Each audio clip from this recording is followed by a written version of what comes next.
very well, because after the pandemic, more and more retirees thought that in order to protect themselves from another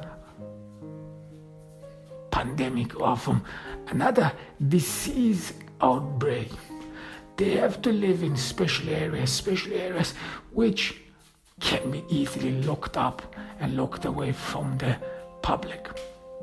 So they decided that it is better not to intermingle with all others. And the developer of this place then decided he should rent out to young folks, and this made Rafael worry because he didn't know who would come. And then a couple of weeks later, a young woman moved in. A beautiful, gorgeous woman. She was so attractive. Rafael cannot keep his eye from her. She's so attractive that he dreams about her. He thinks about her. He says her name. He found out her name. Linda Jars. What a beautiful name. He tells himself, what a beautiful woman. And he is obsessed with her. These lips. She's a little bit short.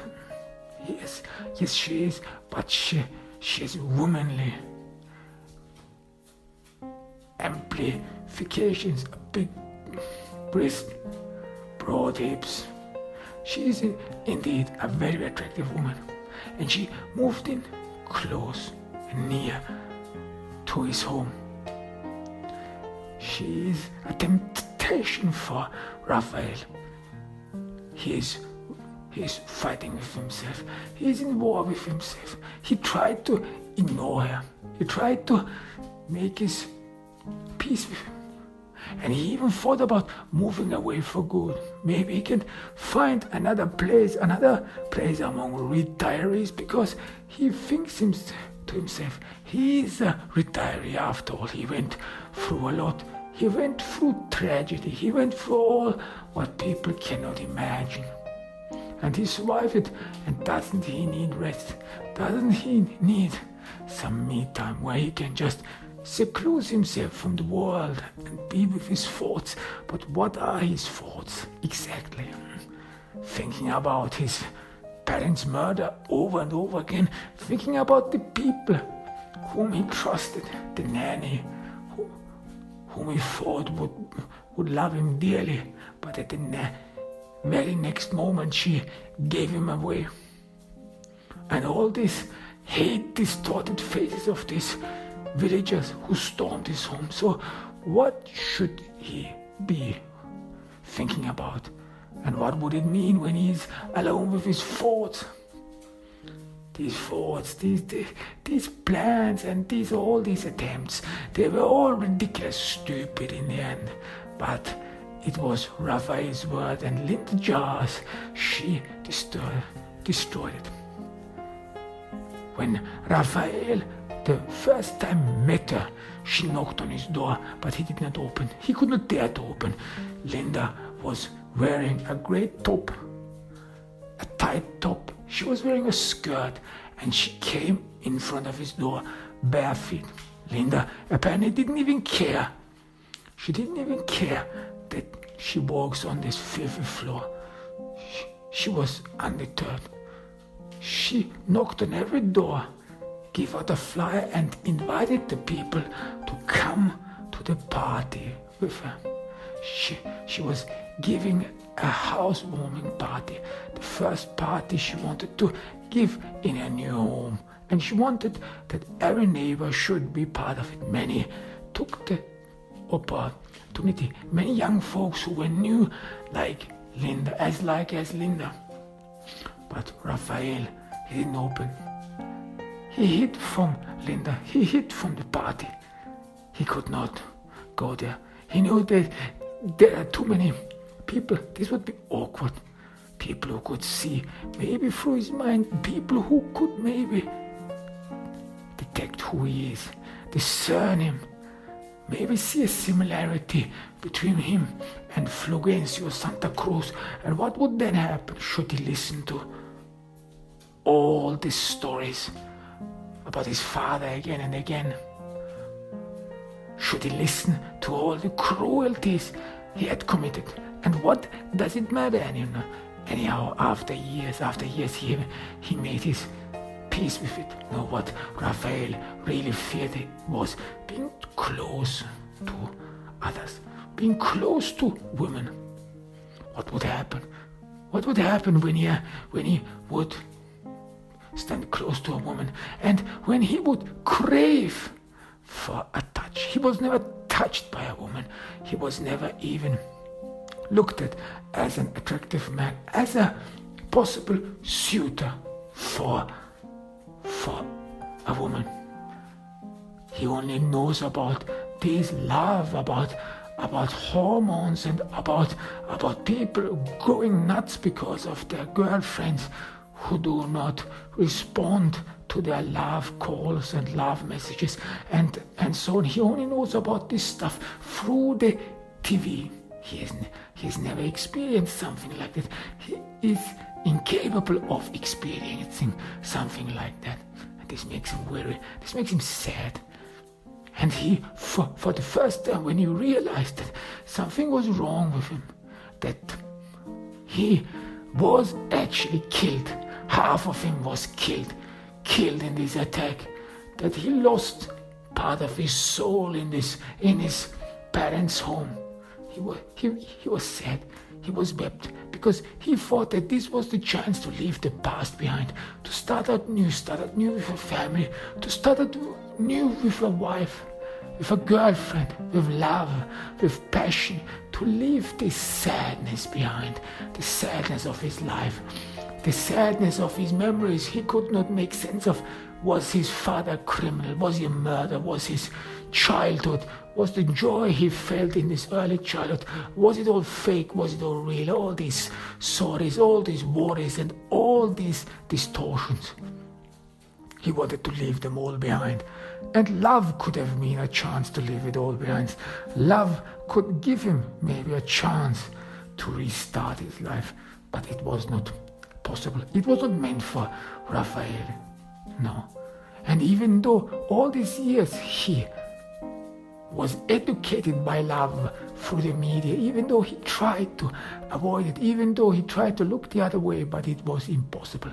You cannot avoid love. It is all in the air. You cannot think about something else. And it was bothering for Rafael. Initially it was bothering. It was unbearable. Being with a woman, being with her, loving her, having sex with her. These are all things Rafael cannot do. The accident. He calls it an accident. He ensures him that it was an accident, that it was not real. There must be a misunderstanding. Sometimes he tells him, other times he tells himself, maybe this is a punishment. Maybe this is God's justice. Maybe this is God's justice for all the joy he experienced, for all the joy in his youth, and for all the plenty, wasteful life he lived. He lived in a palace. He lived in a hacienda which was nourished and fed on others. He lived in a home. He lived in a home which was built on the back of others, like one of the villagers said. He lived in a home which only could maintain itself by exploiting others. Maybe this was God's punishment. But what was exactly God's aim, God's purpose? To make him watch that others enjoy life. And why should he be punished? What is this all about? Should he be the one who has to pay for the debts of his parents? He was a boy, he didn't know anything. He tried to argue. He Rafael occasionally tries to argue in the hope that God would hear him. His secret hope is that God would hear his arguments and then would help him with anything. Help him anyhow, maybe with a girlfriend who is understanding.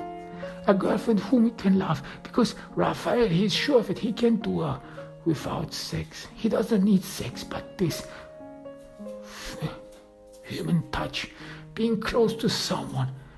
Rafael doesn't remember having ever been touched by someone compassionately, having been touched by someone with love, someone you see on the TV in soaps and so.